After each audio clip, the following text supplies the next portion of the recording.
हाँ जी अस्सलाम वालेकुम गाइस की हाल है ते अज जनाब 24 तरीक को ठीक है जनाब भाई वेखो धुंध बड़ी पई है ते डीगर दा टाइम हो गया जनाब 4:30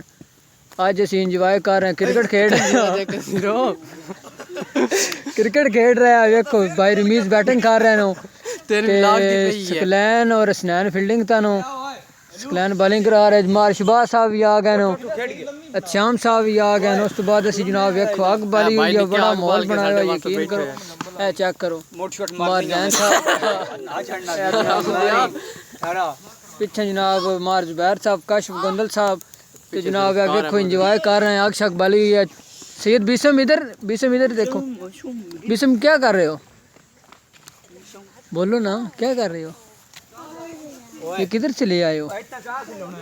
ये बच्चे मेहनत कर रहे हैं हाँ आग के लिए मेहनत कर रहे हैं ये देखो जी स्नैन बैटिंग कर रहा है भाई रमीज बॉलिंग पर है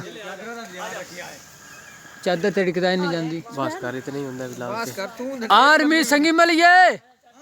मलिए आ जाता है ये जी हमारे बहुत ही प्यारे दोस्त हैं भाई बीसम है उसके बाद स्नैन नमू हाय करके खिलाता रहा ओदा काम नहीं सी पे हुंदा यार वेख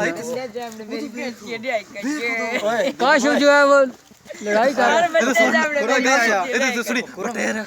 कालना तक ये तो जश्न था उदा हां जी औना लाजमी दान भी दावत सारे भाई उत्ते बैठू हां तकिए जुल्फकार भी जनाब अपने चेहरे दी झलकी देती है माड़ी जी हां जी की जुल्फकार सामने होना है ਅਸੀਂ हां बस वाह जी जनाब ਸਾਡੇ ਡਰਾਈਵਰ ਨੂੰ